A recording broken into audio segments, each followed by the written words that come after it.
Today's date is 11/20/2021. We have Mr. and Mrs. Alan Sanderson here. We're at the Evansville Wartime Museum in Evansville, Indiana. In the background is the plant, the P-47 plant, and the airstrip that we used during World War II in Evansville. In the foreground from that factory is a replica of a plane that Alan flew during World War II. Alan flew many missions in Africa and Italy, and he's going to explain some of his action in World War II. And so Barbara is going to ask some questions. We'll ask first where we were born, where we were born, where we went to high school, grade school, high school, and how you got in the military. Hi, Alan. How are you doing today? Fine, you? Good. Hi, Nancy. Nice. Hey. Glad you brought him. I'm glad you're here with him. Let me ask you this. Can you give me some of your background, starting with where you were born and where you went to high school and college, and in those days, how you ended up being in the Army, the Air Corps? Well, I was born in Roanoke, Okay. November 17th, 22. Okay. I went through high school and had signed up to go to Virginia Polytech, Ah. but the war came along and it changed the plans. Yep. So from there on, I decided to go into service, and I joined in May of 42, but it was a waiting line for the Air Force. Mm-hmm. So as a result, I didn't get called until October. Mm. And I worked all that time just to make the time go by. Where did you work then? I worked for a company called Hercules Power. Oh, neat. It was an odd job. They ran a train from Roanoke, Virginia up to Radford, Virginia. Mm-hmm. And Radford was about 50 miles away. And they took all the construction people up there every morning. And coming back that night, same thing. So as a result, I guess you could they call me a ticket seller, Okay. because I only picked up the tickets, and then when they came back, they had to have tickets to get back on. Well, needless to say, I did other clerical work while I was up there. Okay. Then after we got back, I waited to go into service in. That's awesome. Now, where did you first go when you went into the service? Did they send you to training and all of Went that? to Nashville, Tennessee. Oh, neat. And Took our boot camp there, mm-hmm. and from there I went to flying school. And where was flying school? First one was in Decatur, Alabama. Mm-hmm. We learned primarily that's where we soloed. Ooh, neat. And that's where you learned to fly as steerman, is that right, Alan? Yes. That's your first training. Right, we'll have a video of that. It's a yellow one in the hangar here with the P-47. Oh, how cool. And how long did you train in that steerman? About a month or two? About 6 weeks. Uh-huh. Wow. I think you need more than that, but good for you. I'll have to interject something here. Prior to that training, we went to Montgomery, Alabama, Ah. to the, it was like a 2-year college. We went every day, 5 to 5, Mm-hmm. except Sunday. Long days. What was that, ground school to learn how to fly? Ground school and navigation, Mm-hmm. everything you could do except have the flight.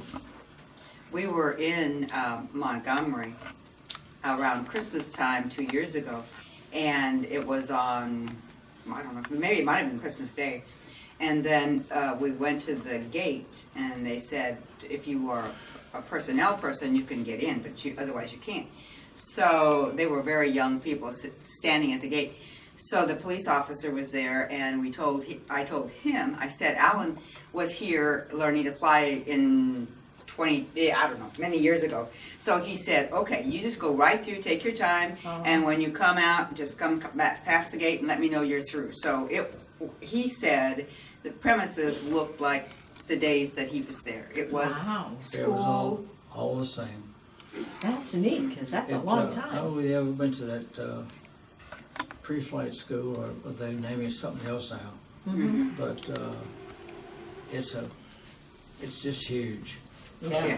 They've got, it's not barracks and all like that. They've got huge buildings, apartments, and so forth. Wow. And it was really different. Was it fun to go back? To drive Yeah, through. It was nice, yeah. Good for you. How many people washed out of that ground school? About 70% of them passed ground school. Yeah, they passed that, and they didn't wash out until they got to flying school. So when it got to the steerman, you said you did that for 6 weeks. How many people washed out of the steerman? Half your class? About half. So you lost about 50% of the flyboys at that time. Because it's so difficult, huh? Such a challenge. Wasn't difficult, but it was a matter of feel, I guess, and knowing what Okay. you're doing. Okay, that's awesome. From there, I went to basic, Mm-hmm. and in basic, we flew in the, what was it, B? Can't remember now. The Voltaire, or no, the trainer. You went to the trainer. That was the T-86. TA6. Was it a A6? I think. Yeah. Yeah, you always talked about an A6. A6. We had one of those here for a while. That's a trainer plane, 2-seater, but you learned a lot on that. That's another 6 weeks of training in the A6, Alan? From there, we went to the A6, Uh-huh. and that's where we really got into training there. We got night flying, we got everything there. Was that in Florida? No. That was, golly, I can't remember now. Somewhere in Mississippi. Oh. And then you went to the next plane after that. Was that the Voltaire, the third plane before you went to the P-47? Yes, it was advanced flying school. Where was that at? Do you remember? That was at Craig Field, Where's that? What state? Alabama. Alabama. That was your advanced. That's the third level up from your steerman. The steerman, then A6, And the basic training, and then the AT6. AT6. Then the next one. So you did that 6 weeks. Then where'd you go after that to learn the P-47? Well, we got about 20 hours in the P-40 while we were there, and that was our first introduction to anything other than the flying. And then we went to 47 at Fort Myers, Florida, Okay. and that's where I learned. That's where you learned the P-47? Mm-hmm. Tell us the difference of flying a P-40 from a P-47. What's the difference in that plane, and how did it handle differently? Well, it's a big difference in the weight. One plane weighed 7 tons, and who knows what the other one weighed. Wow. But the P-40 was the old,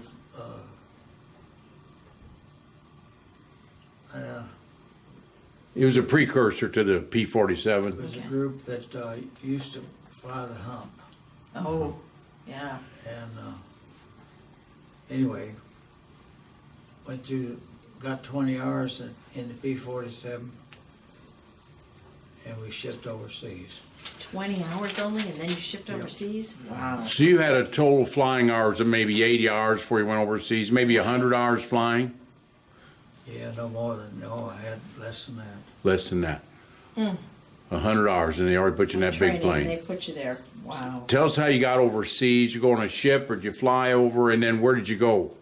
Went over in the old Liberty ship. I don't know whether you remember those or not, but they were built by Kaiser, and they were pretty good, except that they rolled all the way. Oh, no. And it was quite interesting because we were on a ship with, there were 24 of us on the ship, and we were mixed in with an infantry group of about 600. And Wow. we got the, I guess, the crime place. We were down in the basement, Oh, no. and right next to us is where they thawed the meat out. That's great. Very So, cold. most of our time we spent on the outside. I would think so. Yeah, So Is you this- didn't get seasick? no, That's awesome. I bet your other friends did, your other classmates. what? Did your other classmates get sick? Seasick? Well, yeah, there were some of them getting sick. Is this when you gave up cigarettes? Yeah, Yeah, who would want to be? Oh, Of all times to give up cigarettes. yeah. yeah, when I got on the board, I threw the pack over. Good for you. Good for you. So, Where did you pull into on the ship, and did you see any submarines? Did the Germans come after you at all on your ship, on the Liberty ship? Or not Liberty ship, but I think called Liberty ship. And then what port did you come into? Well, we had attacks on the escort boats, but they never did get to us. good escort boats then. So where did you land? Oran, North Africa. Wow. And did you fly out of there initially? No, we had a trip from there over to another town, which was out not too far. But it was far enough. We took a freight train. It took us 2 days to get there, Oh, Lord. and we had sea rations at night. It was great fun. Yeah, it sounds like it. And we slept on those boxcars too. Wow, you would have had to, I guess. Oh, And then your planes came on another ship. Was that one of those aircraft carrier? No, What kind of ship carried all your planes over there? it was a regular transport, and they put them on deck and brought them Wow. over. On cranes, used cranes to pull them off the deck. And then did you have a good landing strip over there? Was it a concrete landing strip or was it a sand landing strip over in Africa? Oh, no, we had regular concrete. 5,000 feet long? No, not quite. Not quite, yeah. Ooh, okay. So you had to be really adept to get up that fast, right? Oh, man. So where did you do most of your flying then? I mean, when you first got there, you're somewhere in the middle of Africa. So you would go from there? Yeah, well, we moved our planes from there to Foggia, Italy. Mm-hmm. We flew the first 47s that they had in the Pacific, or in the Mediterranean. Yeah. Mediterranean, Wow. and Was this 1943 about? Alan, was it about so 1943? late 43. Late 43. And then when you were in Africa, was General Montgomery there from England, or who was in charge of your group of pilots? And what do you call that group? A squadron? And how many in a squadron? Well, we had 3 squadrons in a group. It was called a 57 fighter group, and we had 3 squadrons in that. Of course, needless to say, that each squadron had about 35 or 40 pilots, Oh, and well, everything goes with it. You know, the maintenance men, right. everything. How did the maintenance men get there? They couldn't fit in your cockpit. They come in another support plane to Foggia, to Italy. How did the other guys get there? By ship or by another plane? Well, they were separate. Separate. Right. Uh-huh. Okay. Did you have any conflict? Were you fighting in the war in Africa, or did you not fight in the war till you got to Italy? No, didn't fight till it got to Italy. Okay. And tell us where this city is in Italy that you just mentioned, Foggia. Is that an island, or is it part of Sicily, or what part it is? Foggia, Italy was on the east coast Okay. of Italy. All right. So that's about equal to Naples or Rome, or further lower than Rome? No, it's lower and further east. I see. Okay. Then we went from there to Naples, Italy. And you escorted what kinds of planes? What were you protecting? Were you protecting B-25s or B-17s? What were you protecting? Mainly B-24s. B-24s, okay. So you were the little guys who protected the big planes. That's scary, amazing. You also did several things. You skip bombed. You didn't do many missiles or missiles out of the plane, but you did a lot of skip bombing. Can you tell us a couple experiences on skip bombing and explain what skip bombing is? Well, before we go into that, we had a lot of missions that were before that. Yes. Protecting the B-24s. Before you started skip bombing, you were protecting B-24s that were bombing the German retreat up the peninsula of Italy, and Patton was right behind the Germans. And Patton said the P-47s helped us more than anything else because you hit the supply line of the Germans and hit everything as they retreated. Is that correct? Yes, that's right. Wow, amazing. And that's where the skip bombing came in, because as our line moved further up into Italy, and our operation was known as a strangle operation, because we were cut off the Germans from coming in to bring supplies and from retreating too. We did use rockets, but we didn't use them very often because they weren't worth darn. Okay. Hard to aim them, or they didn't shoot as accurately as your bullets? Well, you just had to aim the plane and let them go, I see.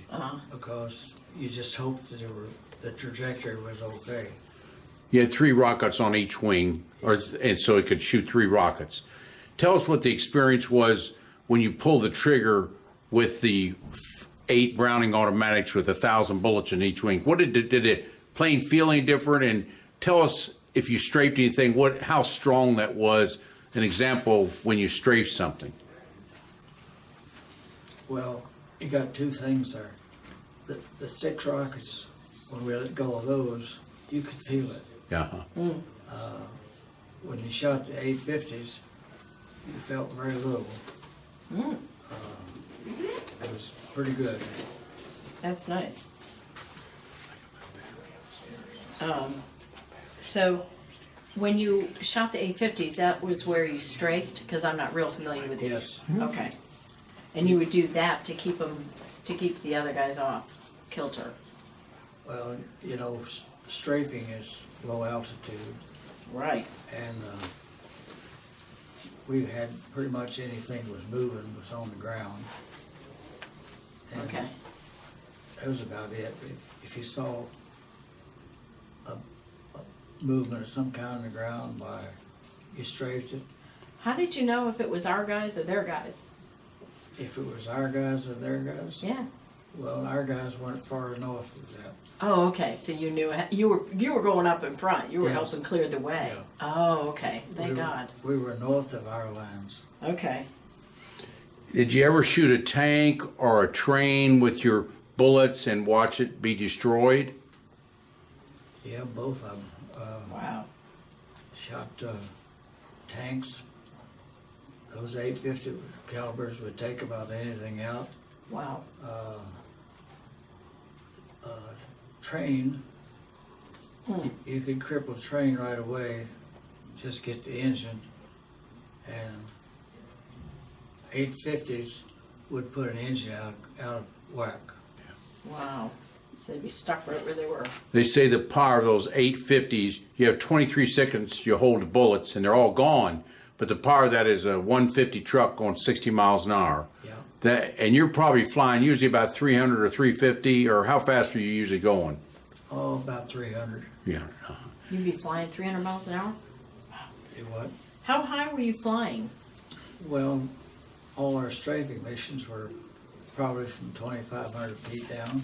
Oh, that's And close. of course, we'd go over till we got to where we're going Right. at a higher altitude. But to come down so close, could they shoot you? I don't know much about Well, you're always subject to ground fire. Right.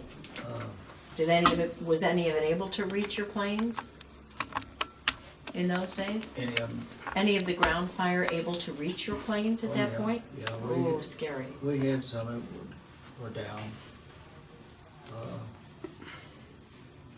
Tell them the story about the Leaning Tower of Pisa.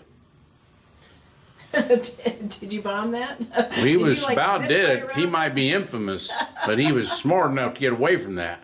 Tell us about that story, Al. I was leading the flight, and we were getting just bam shelled out of 20 millimeter stuff off the ground. And I called in, I said, I see where that gun is coming from. It's right by a big white building.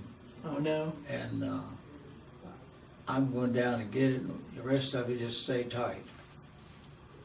And one of my wingman called in and said, I don't think I do that, Sandy, because I think that's the Leaning Tower Pizza. Oh, no. So that called off that mission.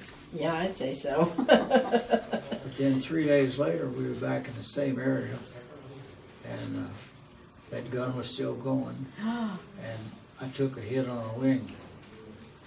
I would have gone after it anyway then. Yeah. Probably shouldn't, but good So for how you. did you get back home, back to base? Yeah. Oh, we had,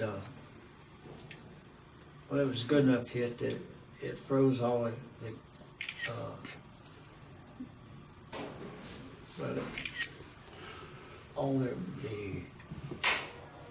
One airline didn't work. Did it mess your airline up on one side? well, it did, but the instruments were gone. Wow. Everything, You had to The fly only it with no instruments? yeah, my wingman came in and called off the speed, the airspeed and so on. Wow.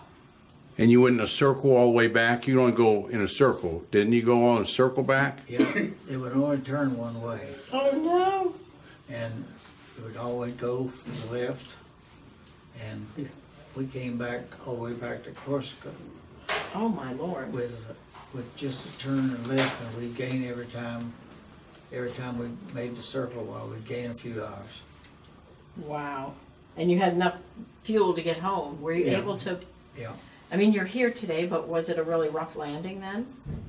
no, it wasn't that, because he got me all the way down to the ground. Wow. And as we made the last trip around the circle, we were down low enough, and I went straight in. Good wingman and good Yeah. pilot. He was. So why did you feel that you shouldn't have parachuted out of that plane? No, I think you commented on that. They said, why don't you hit the water, or hit the silk, Sandy? And I said, it's too cold. I love it. I didn't know that was the answer. I love it. I didn't know that. Hit the silks. I like that term. Mm-hmm. You know, you can take a glass of water if you want to have a drink of water. Here, no, Okay. give me two. Just because it'll Reach make your it easier. Right hand out. Okay. Thank you, Nancy. Sandy just had his 99th birthday about 5 days ago. What day was that, Nance? It was Wednesday, the 17th. 17th, and we're the 20th, so 3 days ago. He's 99 right now, so he's got a little seniority. He was born in 22 on December 8th. November. November 8th. November 8th. 17th, November 17th, sorry. 22. 22. All right, so then we're up in Italy, and you talked about flak. Tell us about the island of Corsica, and you were in a movie in the island of Corsica, too. We've got the movie clips here. Tell us about what Corsica was like, and how far did your plane go? You had 270 gallons, so you could go so far and so far back. You didn't have extra gas tanks. You just had 270 gallons. That lasts you about an hour? Probably longer than that, Yeah, 5 gallons a minute. yeah. 5 gallons a minute. We had a belly tank most of the time. The extra, and you have to drop that before you Yes. came back, just drop it on the people's heads? We dropped that before we used tanks, the regular tanks, and then we were probably We were probably good for about 3 hours Yeah. total. And the bottom tank, how much did it hold? The tank right that was round at the cockpit is 270 gallons, and it's also rubber. It's made of rubber, 2 levels of rubber. So when you get a bullet, it was called bulletproof. The rubber would expand with those 2 layers of rubber. Did you ever get any bullets in your plane or flak that helped you? It was fortunate that, cause you sat on that fuel tank. Oh, my. 270 gallons, a lot of gas. How much more did your other tank hold that you carry on your belly? About another 50 or so? Oh, it was 150. 150. So you had 150, so you really had 450 gallons carrying around. Yeah. When you drop that tank, of course, to keep the Germans from figuring out what it was, what material it was, when you dropped it, as soon as it hit, it exploded. Wow. And had a fuselage in there or something in there to help it explode. So you could use that if you needed it as an extra bomb if you had to.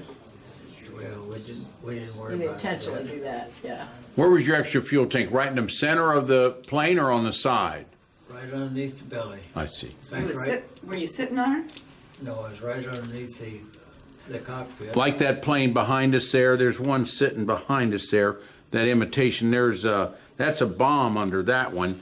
That plane, that's your replica, but that looks like a bomb, but it would sit the same place and could be released the same way as a bomb probably. Is that right, Alan? That's right. Okay. Amazing.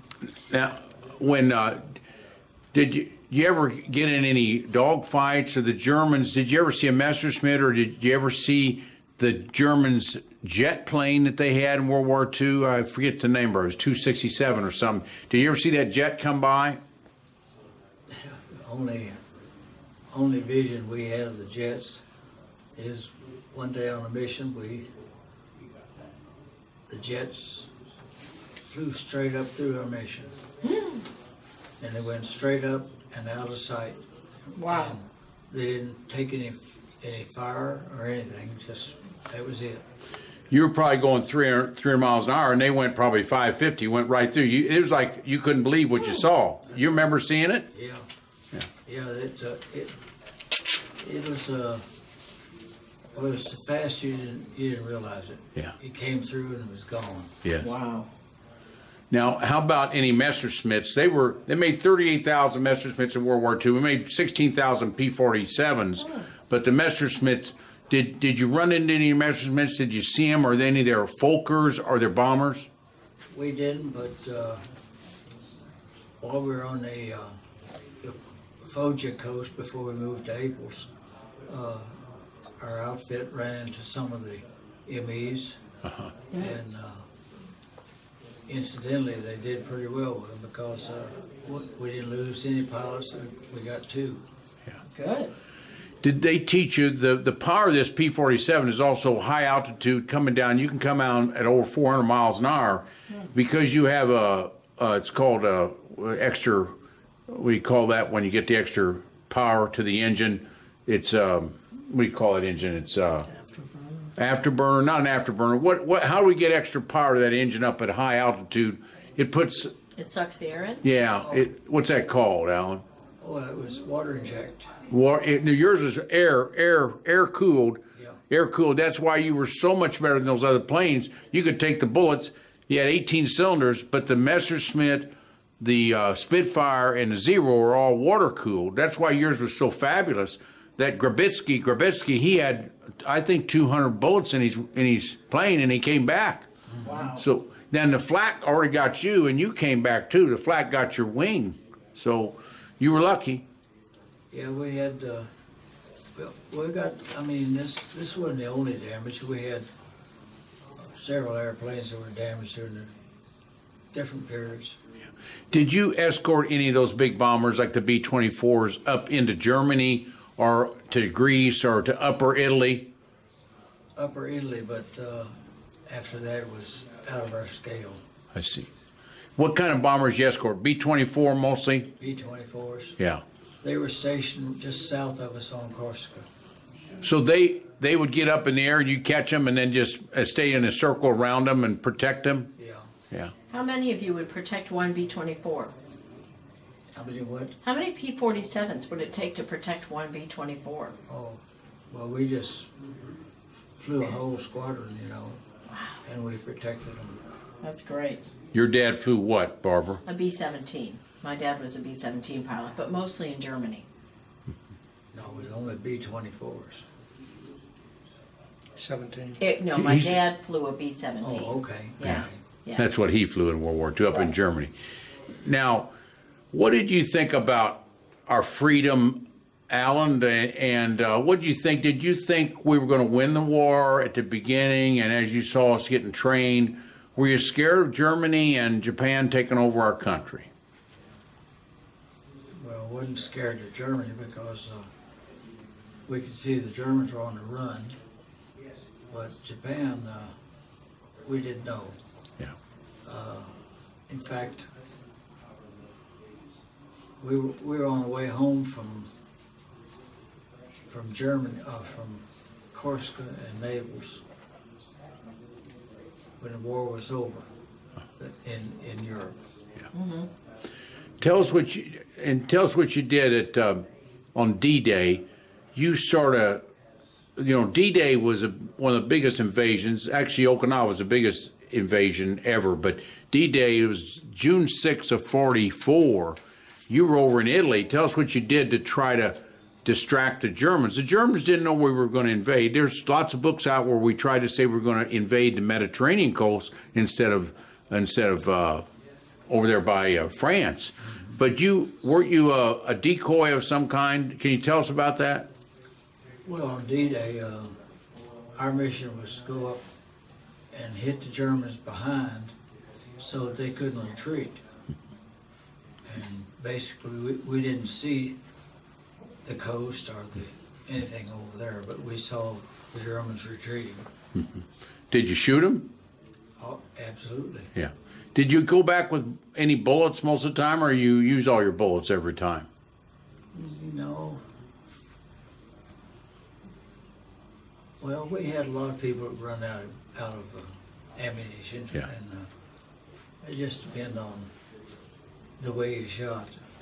Did your ammunition ever misfire? Those Browning 50 calibers, they ever misfire, or did your bombs ever not drop, or your wheels ever not come down? Well, 50 calibers, when you ran out of ammunition, that's the only time they failed. That's all 9 yards is where it comes. It's 9 yards of bullets, all 9 yards. Yep. And so that's the only time they failed. So you didn't have a problem with those bullets working, did you? No. Did you ever have a problem with the bomb dropping, or anybody else have a problem with releasing a bomb? Every now and then we'd have one bomb would hang up, Yeah. and the guys would usually land with it. Yeah. And as soon as they landed, well, the darn thing would come off. Mm. And we had some close calls on that. Yeah. How was the weather reports in Italy and in wherever you flew? Weather is really, we've got a lot better weather reports now. Was weather reporting good then or not? It was good. We had either good reports or bad and stay home.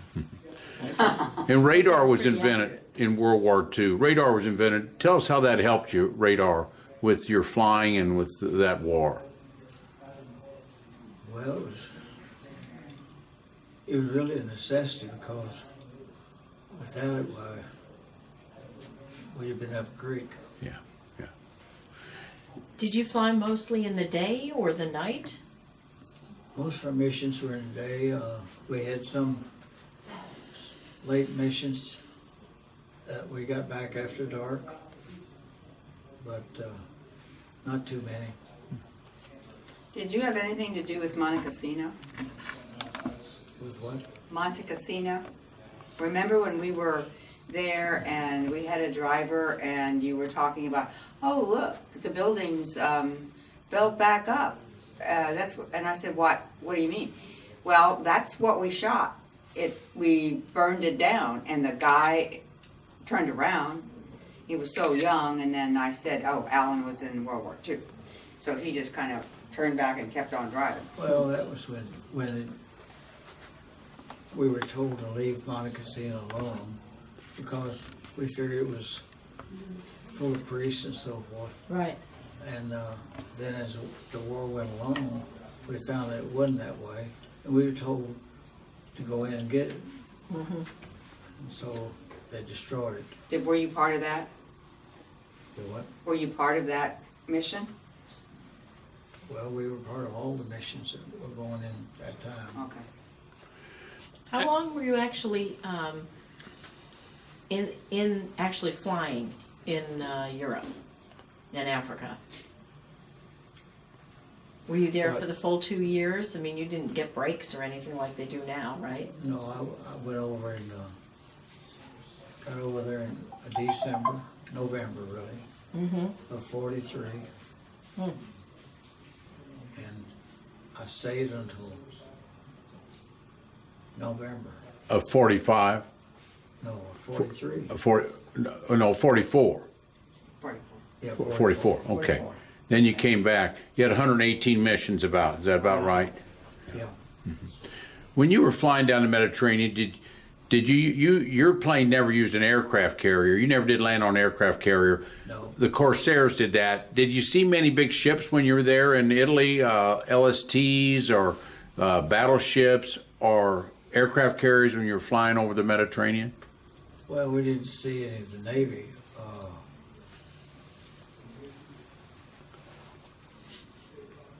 In the harbors, we found some ships and we shoot those up all the time. Yeah.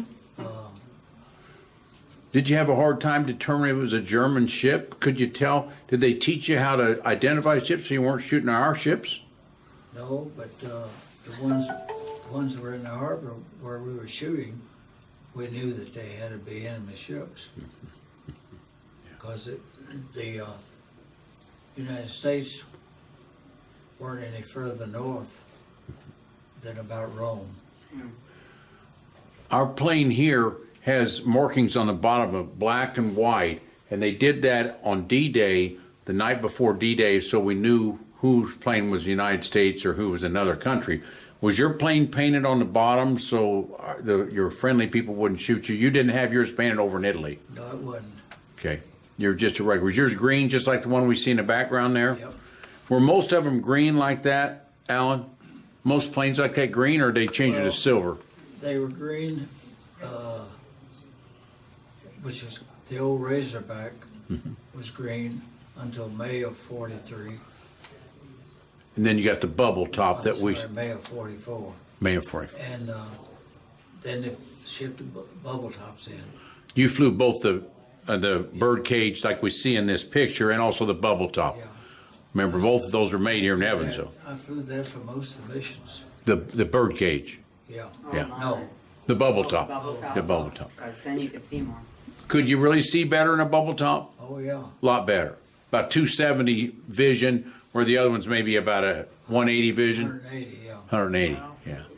Now, what do you think about the cowling in the cowling? Talk about that cowling and why this engine's so powerful, and why you think this is the best plane made in World War II. Why was that such a good plane? Well, it was dependable. That's the easiest way to put it. No matter what happened in ground strafing, where sometimes they wait too late to pull out, and it would go through the tops of the trees Wow. and come back with about enough to fill a lumberyard, look like, with the wood packed all around the cylinders. But didn't you get scared when you went up there, Alan? Were you ever scared up there flying that you're going to not come back? Not really. No. Did you think about it? I always thought about it a lot, but While you were flying, it didn't enter your mind. no. You have tunnel vision. Gotta focus. You're young and strong. Yeah. Did you usually fly the same plane unless it got hit? I mean, did you have your own plane that you flew the same one every time unless it got hit? Yeah, basically. Okay, did you put a picture of a lady on the side and name it something? No, I didn't do that. Didn't do that on the first plane I had. Okay, It had Lady Jane on it, I did it, all right. but we never did put it on the bubble top. Okay, okay. I just wondered, because Did they- sometimes you see pictures with the designs Yeah. on them, and people name them, and. When Yeah. did they put the Scorpio, the scorpion sign on it? Did you always have that at the beginning? Yeah, it was on all of them then. Okay. Oh, Scorpio was on all of them, okay. Why was it called a Scorpio? Why did they name it that? Black Scorpion? Black Scorpion was a favor of the desert, and that's where our group started. And of course, there wasn't anything to pick up your shoes and be a scorpion in it, Oh. or anywhere you went. The scorpions were just plentiful. Too much. But there's a Tuskegee, there's a group from, I think, Alabama, African-American group that would come over there to Europe. Do you remember any of that squadron when in your times over there? The Tuskegee, the African-American group. You talking about the black group? Yes. We only heard them on the radio. So they were over in Italy when you were over there, but you did hear them. Yeah. Yeah. You'd And- hear them on the radio in plane to plane. It was quite interesting. Why? Why was it interesting? Just you heard a different accent, different way of saying things. Well, it was felt like they talked every time. Yeah. They joked about stuff, and Yeah. it was a lot different. Yeah. What about Axis Sally? Speaking of the radio. Explain Axis Sally, what Nancy's asking about. Axis Sally, we don't know what Axis Sally is. Explain who that is. Well, that was a German radio operator, and she kept up with everything about, like, the one was in Tokyo. And, Tokyo Jane. Yeah, Yeah. Tokyo Jane. But Axis Sally could almost tell us what we did during the day, and they'd come back, and one night they came on and said, "You better be prepared because you're going to get bombed on tonight." And sure as heck they did. So they had a snitch in your place somewhere that was giving them information, or they knew something, but it was propaganda, but it scared the heck out of some of you. But they'd call it up with the 57th Fighter Group and say, "You better be careful." Or if we'd hit a bridge or something, or a factory, well, they'd say, "Well, you did pretty good today, but you got to do better than that." Did you ever, when the trains were retreating in the tunnels, did you ever have to stop those trains? Did you ever see anybody do that, stopping the trains getting through those? Yeah, that was a project called skip bombing. As you got into northern Italy, there was a lot of trains that went in and out of mountains. And there was always tunnels through the mountains because it was easier to go through than out around. It was interesting to get a hold of. As soon as they knew we were in the area, why they'd head for the tunnel. And needless to say, we would head for the tunnel too. Right. And they just about get in the tunnel, and we go down. This is before we dropped our bombs before. You go down and skip bomb. Actually, the planes drop the bombs, and they skip up into be at low enough altitude. Wow. They go up into the tunnel. So skipping rocks on a pond, only the bomb would do that and then get in the tunnel. Yeah. Oh, my. Amazing. And Then did you have to pull out really fast and go straight yeah. up over that? Yeah, we had to. Whew. But not too many of them came out of there. Not too many of the trains. The people. Yeah. Did you practice that at all in your training? Did you practice skip bombing, or how'd you learn how to do that? Oh, we just Picked it up. picked on that. Figured as a way to get them. Because there's a guy from Evansville, he worked in Millville, New Jersey, and that was in late 44, 45. They practiced skip bombing there. They put targets down there and had them practice. So you guys must have told them that this works pretty well. And they did practice in late 40s and 45. When you were flying, what was the most fun about the plane? Not talking about the war, but just if you, like one time you said you went to visit your friend Dick Pipes and just borrowed the plane for the day and went to visit. So when you were flying by yourself and not worried about shooting at somebody, what was your fun part? Well, that's probably something shouldn't be told. That good, huh? Well, I think we can talk about it here. You're not going to get Well, I had a friend that was back in Foggia, Italy, where we had been first. And after we moved to Corsica, I got email and stuff from him, No. and Well, Mail. regular mail, yeah. regular mail, and he said that, why don't you come see me sometime? Well, this was all the way from Corsica across Italy to the east side of Italy. And I said, well, I'll just go over there. So I just checked out a plane Love it. and went all the way to Foggia and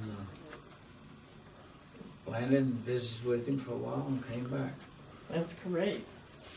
Did you do any somersaults or anything in the plane or whatever the word is that you did so you were free, while you were free? Loop-de-loop. Did you do loop-de-loop? No, not really. But you did turn the plane over sometimes, didn't you? Upside down? Upside down, did you ever do yeah, that? yeah. Why'd you do that? Well, you get in a position where you're old. And incidentally, when the bubble top came out, you couldn't roll them. Oh. Because the aerodynamics was different? Yes, they were. But you rolled the other ones. You rolled Yes. accidentally or on purpose? Did they teach you to roll them, or did you do that accidentally? No, we did them on purpose. Uh-huh. When you were pretty high, you did it 5,000 feet and above so you could recover from a roll. Yeah. Yeah.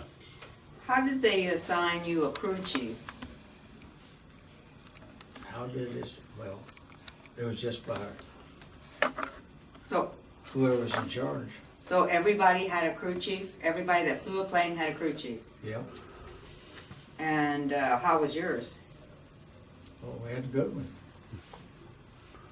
When they'd repair these planes, when you repaired them, did they just put a whole new wing on, or did they repair them over? When you saw them in Italy, some of them had to get torn up. How'd they repair those planes? Well, basically, if there was any real bad wing damage or anything, the wing had to come off. And put a new wing on? Because we made 32,000 wings for the P-47 here. We had made 6,000 planes in Evansville. That's 12,000 wings. But we also made them all for Farmingdale, New York, put them in a box and sent them to New York. But we also made 1,000 extras for just that, of what happens. If you had a hole in a wing, instead of trying to prepare, a lot of times they put a whole new wing on. You probably saw that happen. Did you have a lot of problem with the rubber on the wheels, or the wheels did you have any wheel problem? No. No. Yeah. Alan, what? Used to have trouble with, sometimes they'd take off and they couldn't get the wheels up, or if they come in for a land, they couldn't get them down. Oh. They belly flop. Some of them have to land on the belly, get rid of their gas and land on the belly. Yeah. They do all right doing that? Yeah, they did a good job. Did you lose any of your squadron when you were out there? Do what? Did you lose any of your squadron when you were over there? Well, I can only remember this was, we weren't in Corsica too long, and this friend of ours took off, and it didn't get off the ground, and he landed back on the ground and caught on fire, and we lost him because he burned it in the fire. Oh, I'm sorry to hear that. Was he from Roanoke? No. But they're a big fire hazard with all that gasoline in Right. both things. So fire is a big problem. I would think so. Alan, this younger generation, can you give them some ideas about how military helped you in your later life? You worked at American General for a lot of years. That's an insurance company here and a loan company in Evansville.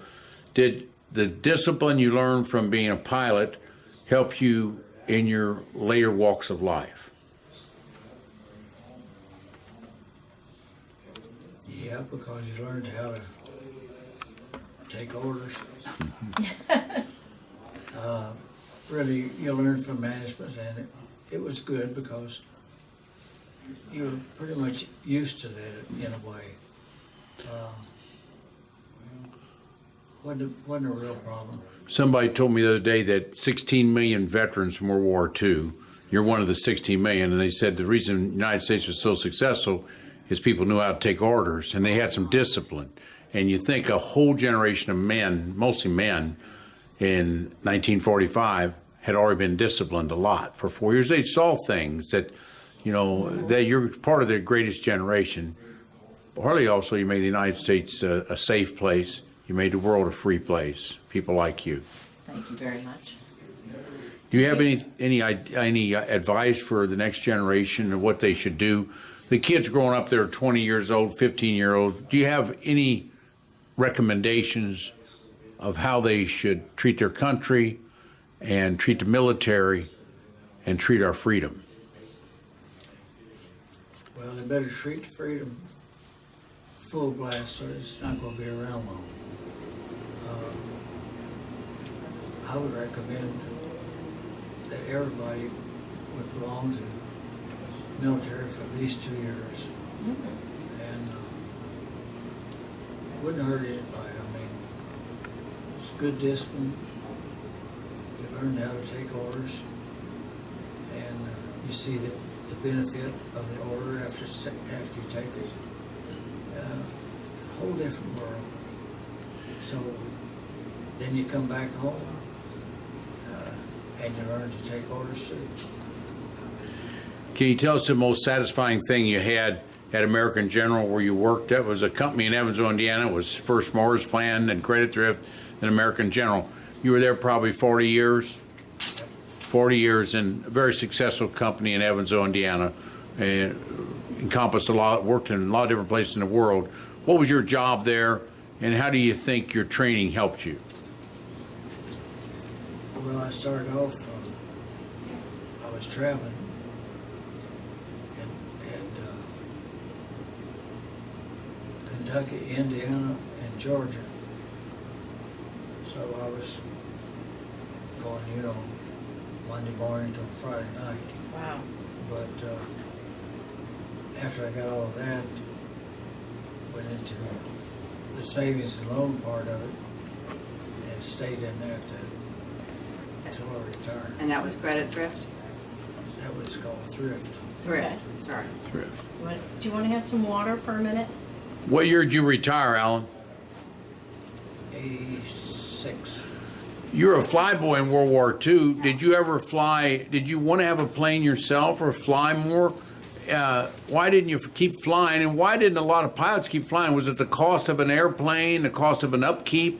Because so many flyboys came back to your dad probably didn't fly anymore either. He wanted to, but he never got a chance to. Yeah.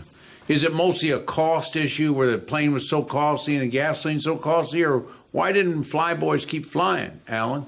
Well, it got to be, it was expensive. And, well, I had some friends that were still flying. I see. Yeah. And used to go pheasant hunting up in